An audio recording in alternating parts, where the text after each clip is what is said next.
Welcome to our continuing series, Interviews with Disciples and Devotees.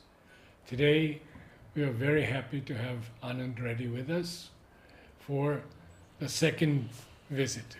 Namaste. Thank you so much. So, you were last talking about the books that Mother gave you. Yes.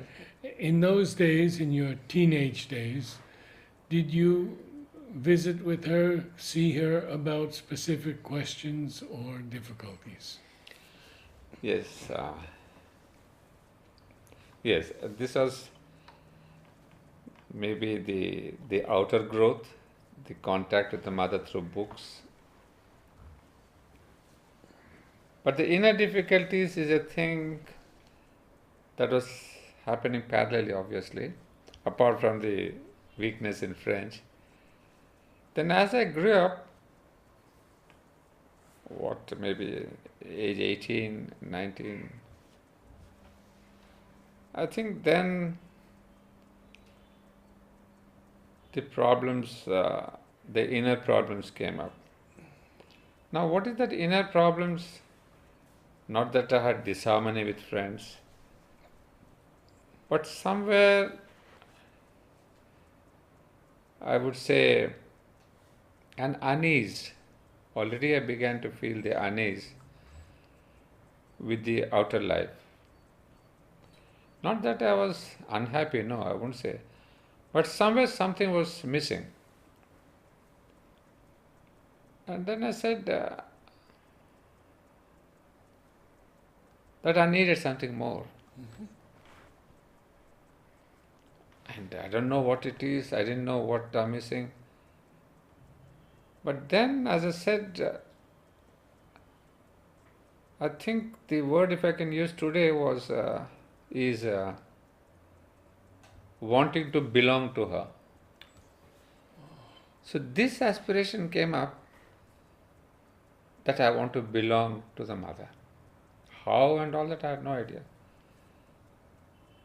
But this was the awakening that kind of started bothering me. So I used to write to her, I began writing to her that many a time, through birthdays, through letters, and sometimes even through the vital problems that started emerging. I would rather ask her to purify me, to see that, I did not get into any of the vital problems. But behind all that, so that I may belong to you. Let me be pure so that I may belong to you, so that I may be worthy of you. And this aspiration began very early. And before that, I'd like to tell you one missing chapter. Is from the age of 12 or 13, I had a dream contact, maybe, as we say, the subtle physical was open, I don't know what. I used to have glimpses of many gods in my dreams. I mean, it was quite I wouldn't say the word normal, but quite many times. I used to see Shiva and Sri Krishna and Goddess Lakshmi, Durga and even Sri Aurobindo. So I used to write to her, I said, Ma, I've seen these in my dreams.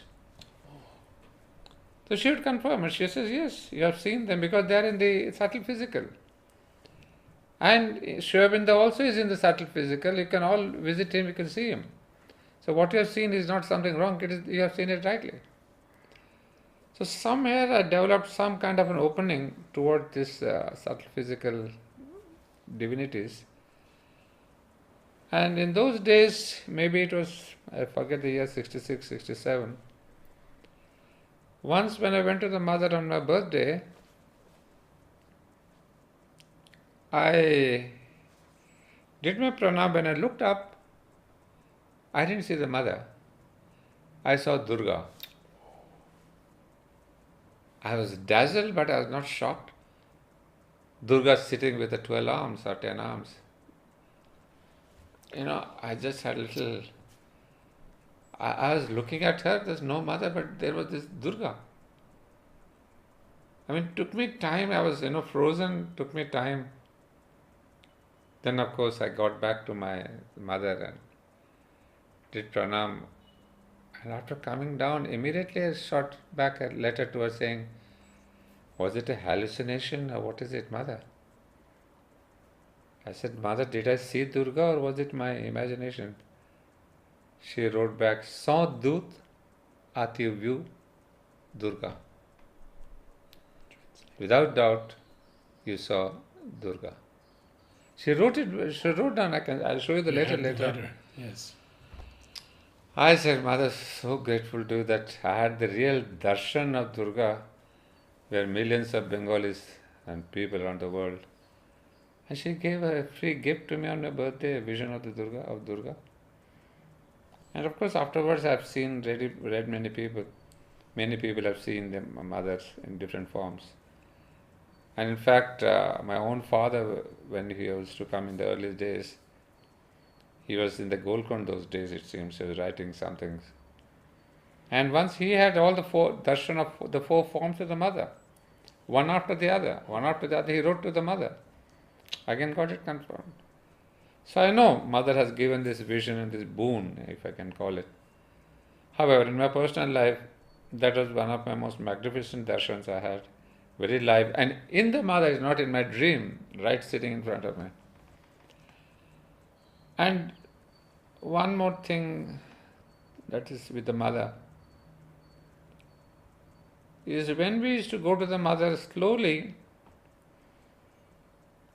that was a point of offering the lower being, the lower part of my personality. Because there I felt that here was a wonderful chance to purify myself by giving up my lower being, my desires, my passions, or my whatever is troubling my vital or mental. So what I used to do is, because sometimes what used to happen, I wanted to pray and tell her, but when I went in front of her, I used to forget everything. I was to be just on her feet. And a couple of times I realized, I didn't tell her what I wanted to tell her. So I said, no, better what I'll do is, I write a day before prayer, a letter. The mother, I'm coming tomorrow at this time, you have told me. This is my prayer, this is what I want to ask from you and all that. So that I was sure that she would remember that what I wanted. And there's one very particular darshan. It was in the music room of the mother, if you know, just behind the terrace darshan. Behind the terrace darshan balcony is there. Just behind that was the mother's music room where she used to play the organ. So some years, I don't know why and the reason, the afternoons she used to get the darshan there, not in her own private chamber. So one or two afternoons I had darshan there. And on one such darshan, I wrote in advance about my problem and all that. And when I went and sat in front of her, I looked up into her eyes, and I did the pranam. And when I looked back, I was about to open my mouth to ask her that, mother, I had written a letter to you. Even before I could ask her, she said, she had the envelope with an answer. She said, you see, she didn't say the word, but she showed me it's here. And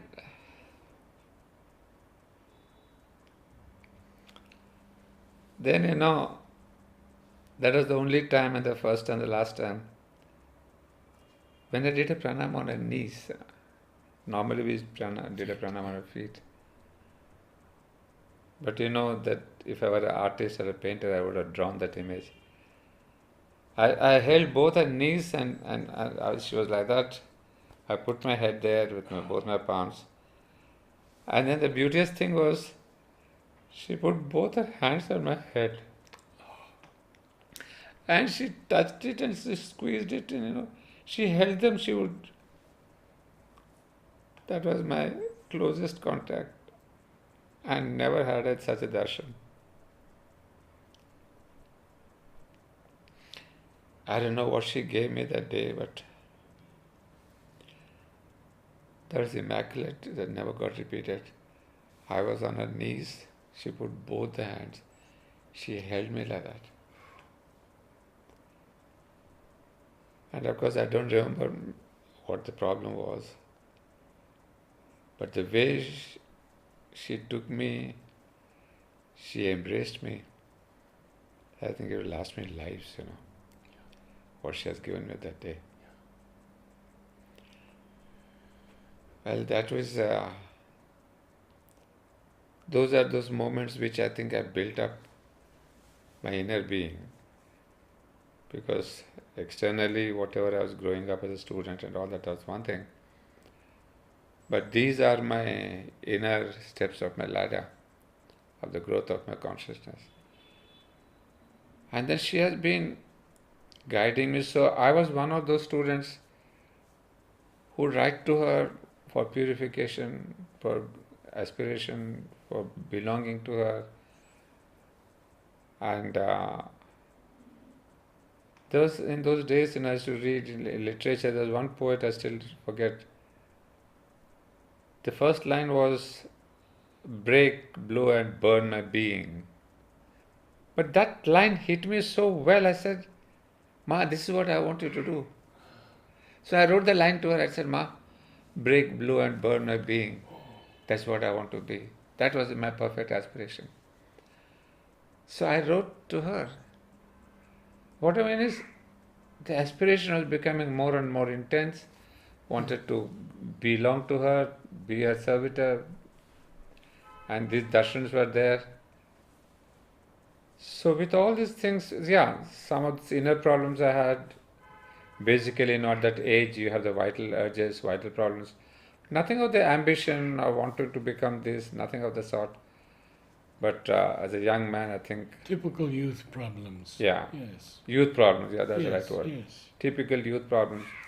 But at least I knew that here was a person who would take away those problems, he would absolve me from all that. So I had my full faith that only giving to the mother would be the only solution, because I cannot resist my youth problems. But there's one more thing that in the same thing I would like to narrate is when I had just about to finish the higher course in 1969. At that time it happened that my father was in Chicago at a university called Chicago. There's a university, I forget the name. He was a visiting professor there. And so I was about to finish in 69 my higher course, and I thought of going further for education, 2 years. So father said, well, I can send you an application form. Those days no email, physically he had to send me forms and all that. And the president, he said, yes, most welcome, send your application to your son. If it is good enough, we can take him. So the application forms was sent to me by post. And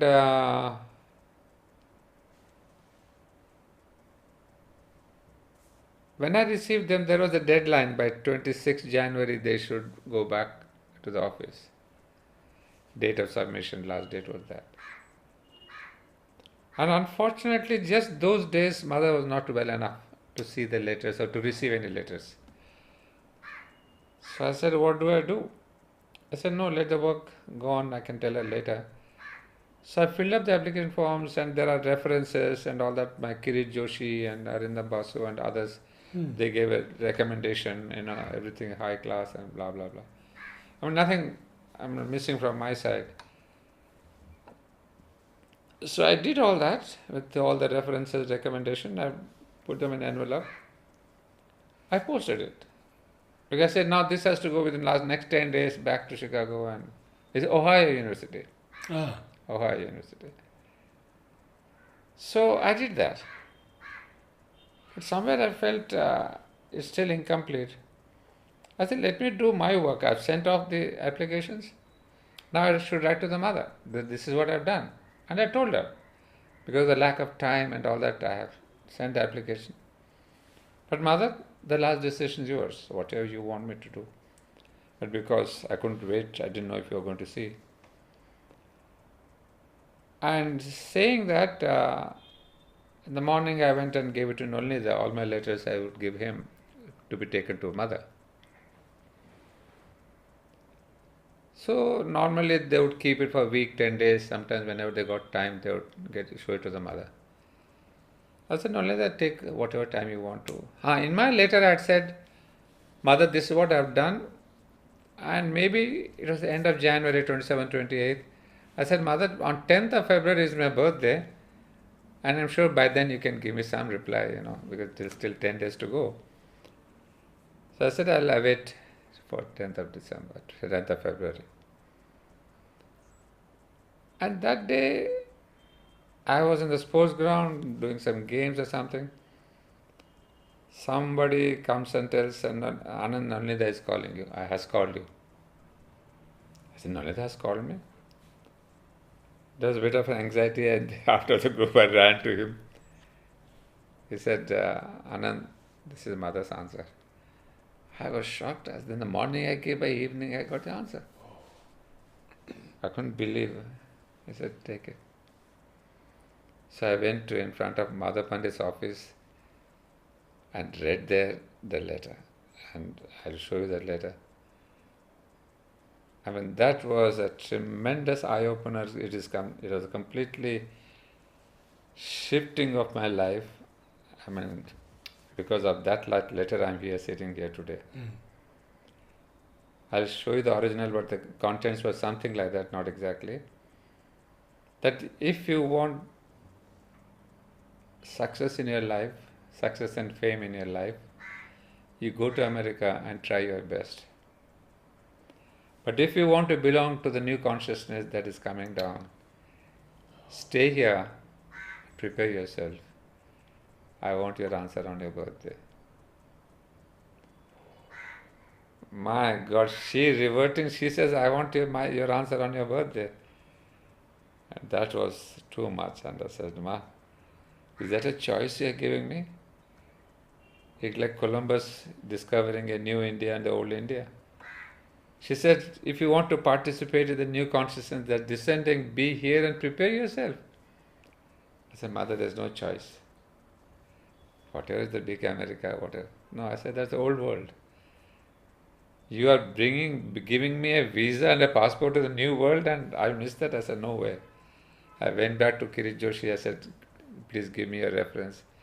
He had to give me. Then I told him, I said, look, this is what the mother said. Thank you for all the help, but I'm not going. I decided. Because Kirit Joshi understood that. And there it was. Within about 4 or 5 days later, there was a summons to me from Pavitrada. Pavitrada was that very strict head of the institution. We hardly ever used to speak to him. Nolnida, Amritada, all this were friendly enough, but Pavitrada was very strict. And at least in the eyes of the children, he was quite an unapproachable person. But he calling you, man, I had shivers in my knees. I think. Because that was most unexpected. Even Nolini, I knew that must be because of my letter. So 10 o'clock, I rushed. I went to his office. So it's a big table. I don't know if you have seen Pavitrada's table in his office. There's the garage, where mother's garage is there. On the left side is this room, So I went to he's a huge table like that, and it's my 6 by 6 or 6 by 5. So I sat across. He took out from his drawer a letter, pushed it. He said, "Is this your letter?" I said, "Yes, but that is my letter. I sent it to US. It has come back from Bombay post. It has come back from post office from Bombay." I said, "Why?" "I don't know. Take it." That day I think I broke down in tears. I said, "Ma, this much you look after me, how can I believe?" that you didn't let my letter cross this country. Yes, yes, Because you know I will never go there. yes. And then the way she answered me immediately, it was obvious that she didn't want me to go out. It's very, very confirming that I shouldn't be going out. Not only my decision, her decision was also there, that I should not cross these boundaries. So I showed it to everyone and I said, I wrote a letter immediately to Father saying that this is what has happened. So you thank the President for his office, for his offer. But Mother has decided I will not go. So there comes the 10th of February, and I was happy because my decision was made. But I had to tell her on that birthday. I said, Mother, I'm not going. I've decided to stay here and prepare myself. And she was happy, As if she got a bouquet from me, a birthday gift, I mean, it's like, she got back her lost child, our person who would be losing himself. It's like gaining a child for her own work. It's that kind of a joie, And she laughed and smiled. And then she told me a few things. But then she said, I will take care of your spiritual and material growth. You be here. She said, I'll take care of your spiritual and material growth. What more did I want, Narad? Yes. I mean, Yes. 10 Americas won't equal one sentence from her. So I said, we just smell, just we see. What was knowledge like for you? Yeah. Now this is the internal journey that I did almost till the end of 69. In fact, 69 was the end of knowledge. But during knowledge days also, there was a different story that happened. It is in knowledge that for the first time I started reading Savitri. Before that, we used to read a lot the Mother. I learned most of the book by heart. But Savitri was completely unknown. In the sense, we used to read 2nd December, 1st December programs on the theatre, some passages being... Yes, acting them out. All that. But it was never a thing of living contact with me, anything. So one of those times when we started learning it with Temiban. She was my first teacher. And then when I started reading and studying and getting the rasa of Savitri, again my youthful ambition came up and I wrote a letter to the Mother. I had the book by then, signed by her. And maybe next year. But during that time, I wrote a letter saying that, Mother, you see, in our ancient Indian tradition, people learned Mahabharata and Ramayana and Gita, all of them they used to learn by heart. I would like to learn Savitri by heart, if I have your blessings. And so, with a couple of days comes the answer that you can learn it by heart, purview, on condition that you have the perseverance. If you have the perseverance, you will be able to do. And then, this is again, maybe I should write a autobiography, the 3 boons of my life, This was a boon. The last part of this letter, she said, that tu peux compter sur moi pour comprendre Savitri dans sa signification magnifique et profonde. You can count on me to understand Savitri in its magnificent and profound significance. I said, Mother, I never asked this boon from you. I was just asking for your blessings to learn it by heart. But this was unasked for, unimagined for, when she said, "You can count on me to understand Savitri." Yes. I didn't know what it meant because it's too much of a burden that to understand Savitri, how can I? And then she says, "Tipo contes sur moi." Well, that was the boon I kept. And long many years later, once when I spoke to Temeban, I said, "Temeban, I'm grateful to you for teaching me Savitri because whatever you have taught me, revealed, those have remained with me." And this is what the mother told me. She couldn't believe it. She said, "Ananda, I want to see the original." So I took a Xerox copy of my original letter. She couldn't believe that she had given this boon to somebody. I mean, because she was the first person in the ashram to teach Savitri. Mother had asked her to teach Savitri. Yes, yes. So when she saw that this boon was given to me, and then she said, "Anand, you come to me in the Golconda every year. Every day I used to go at 4 o'clock to Golconda to her room. And we revised whole of Savitri once again. Only she with me alone. She went through the passages.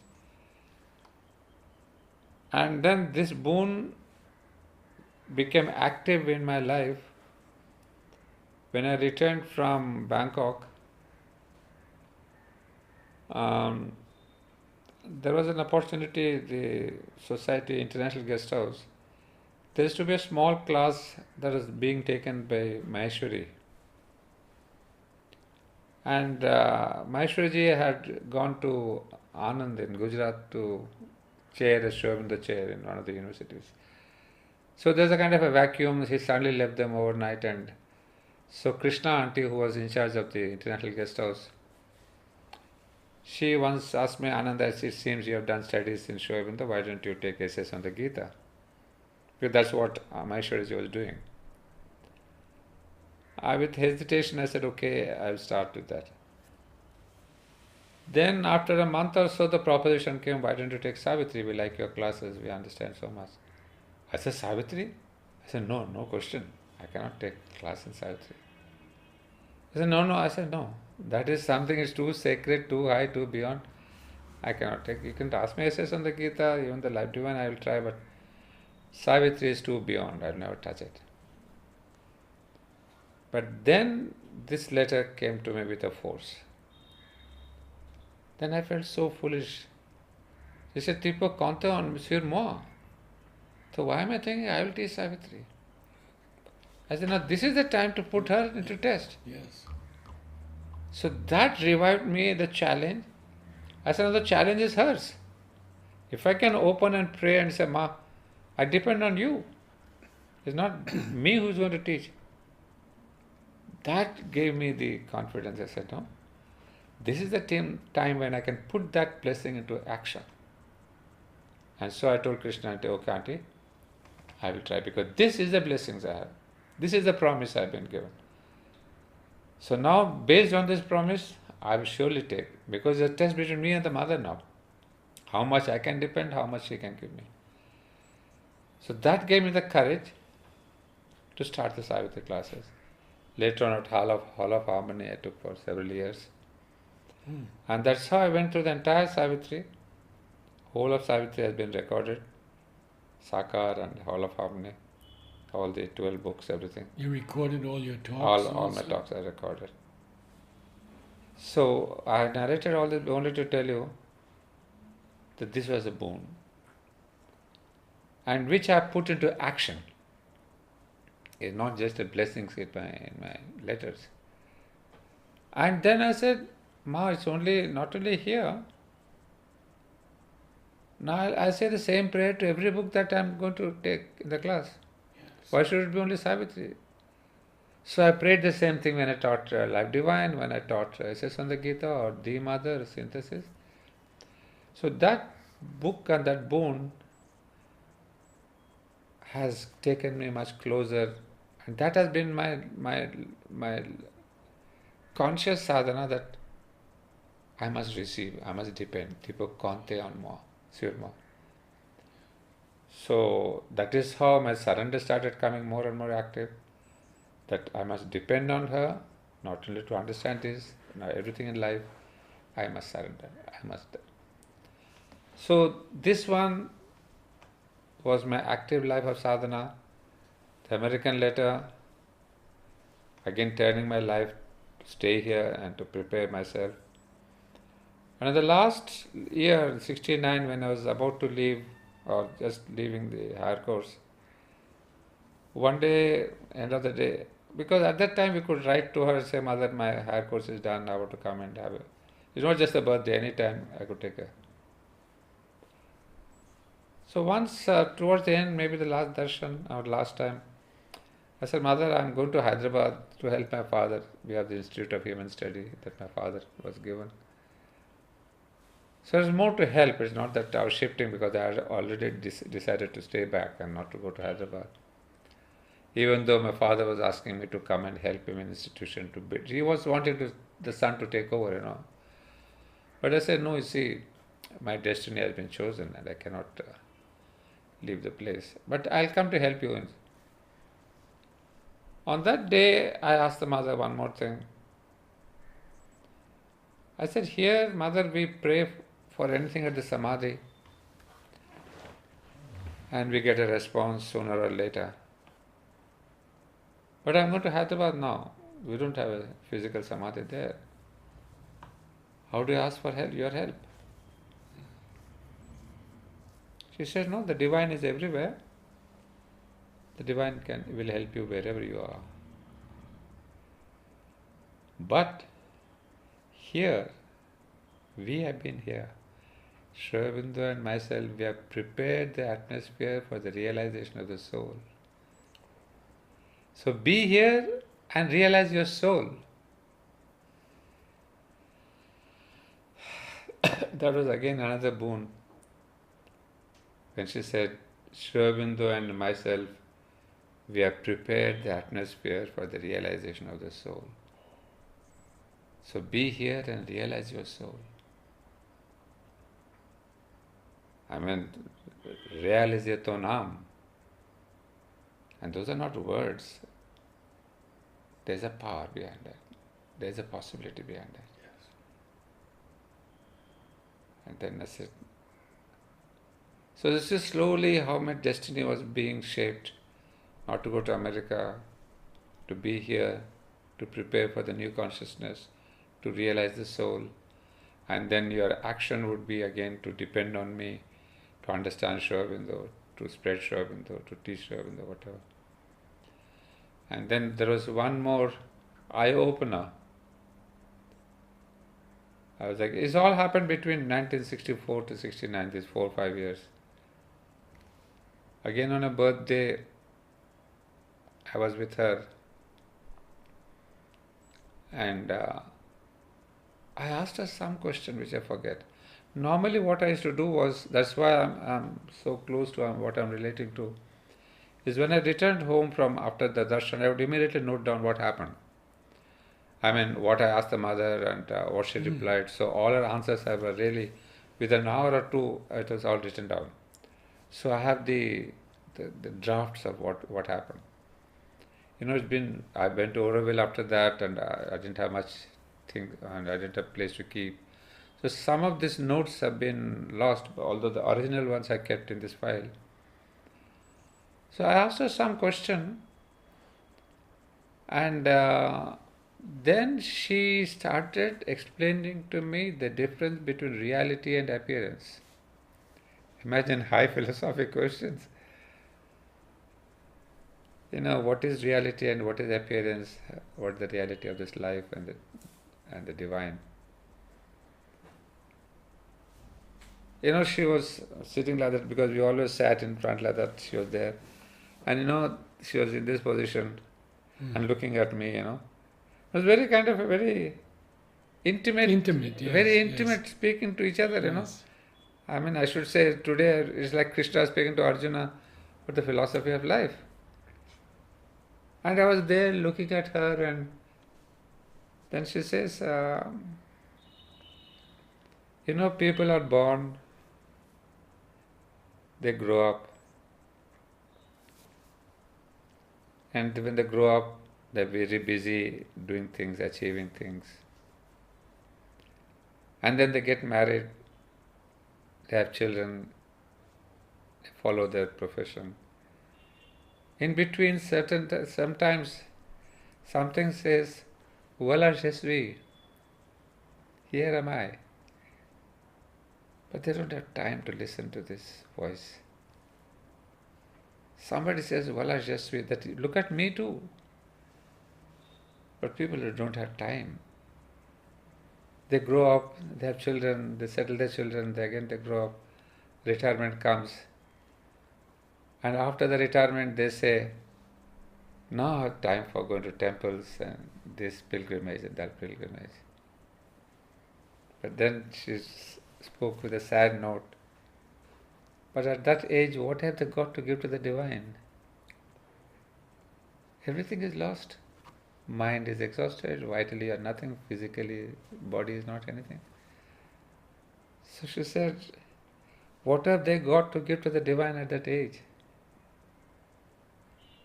And I tell you, I still remember it was a continuous talk for 11 minutes, which I never ever had in my life with the mother and me alone. And then, it's a very sad note, I can still hear her sad note. So then she said, so spirituality must be lived when one is young. Spirituality must be lived when one is young. Because in my youth I have everything to give to the divine. A beautiful body, a beautiful vital, a beautiful mind, beautiful prayer. But the being is not exhausted and squeezed all the time you are old. So spirituality must begin when one is young. You see, again, this was my highlights of my life. When she really said spirituality, then this question of the Savitri, then this question of going to America. So these are the lampposts of my life which have really kept me to her work, kept me to Pondicherry, kept me to my life's ambition of prayer. So this has been more or less the highlights of my inner life. The external life, yeah, there are other things what you're saying that we can speak about later, Sakar and all that. But what's most important, this inner journey, and maybe for the day I'll speak one more sentence. After the mother left her body, I used to be very close to Nalnida and Champaklalji. Very, very close. Every evening I used to go to Champaklal's room and I used to talk and he would write on the notes. So one day he said, Ananda, you should write your autobiography. I said, Champaklalji, me, what's big about it? He says, no, not for yourself. So that the younger generation can benefit from what you got from the mother. So you write an autobiography. I did start writing that, but life was never so regular. But maybe Champaklalji's advice came through you today. So that's why I'm narrating the whole detail. This is what I believe. This is what I fully believe. So this is purely for the sake of the younger generation. Whatever I have benefited. Yes. Now he says it will benefit the younger generation. In future talks, I would be very grateful if you could speak about Nalini Champaklal Aurobindo Basu, whom I have not had the honor to interview because I came to this too late. So we'll try. I'll your see how much insights would be wonderful. Could we see a few of the letters from Mother in conclusion?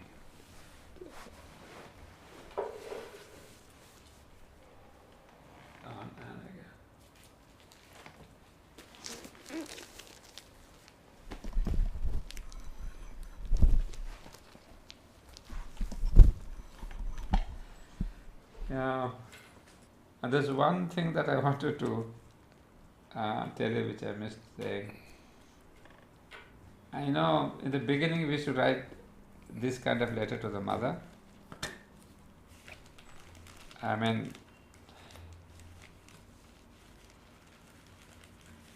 So we would write to Dusmer and then Ananda, sender's name. Yes. So she would put back like this, ah, she was that, dusme, two. Now this is just, she reverses. This is two dusme, there's another letter that says two dusme from Ananda. She would cut the two and from, she would say, ah, Ananda, ah. She did it with me also. That's the same thing, Yeah. isn't it? So those days, in the beginning, maybe 63, 64, I sent letters like that without an A here. It was only Anand, A-N-N-D. Mm. So in one of the letters when I got this envelope back, she added the A here. Ah, that's what you were going to tell me. So then I said, Yes. my God. And then, until then, she also wrote A-N-N-D in first couple of years. Then when the day she added this A, she also remembered to always put an A. She never went back to Anand.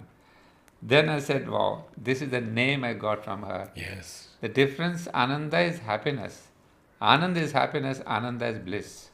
Yes. One is the physical, material joy and pleasures, Yes. and the other is the spiritual. Yes. So there I got the meaning. I said, well, she's turning me to the spiritual. You can zoom.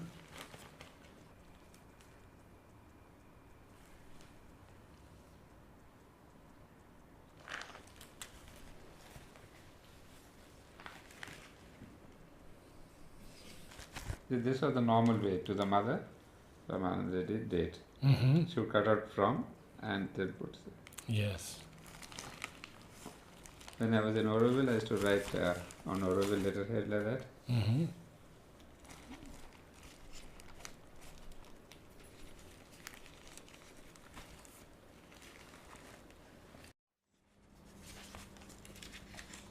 What a treasure. Yeah.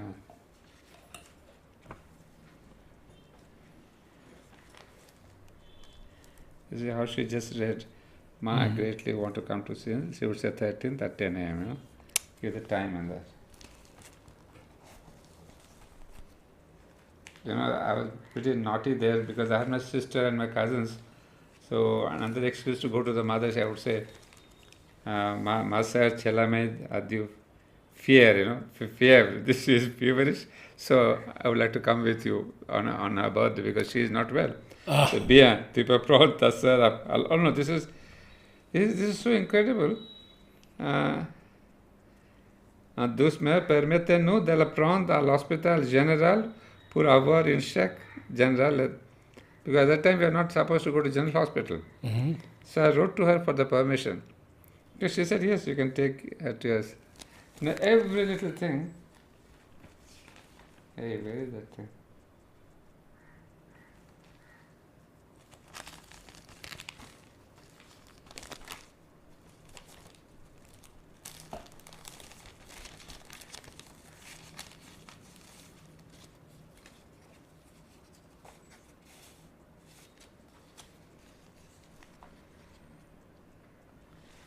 And I had written about our President Kennedy also when she passed away. Oh, really? That's her answer for that. Oh,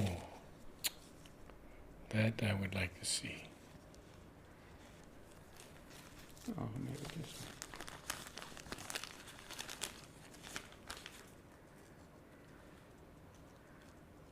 one. See? This is when I was still in the hostel. She just sent me that first prize, you know. That was the first First prize. prize, the first prize. So that is the.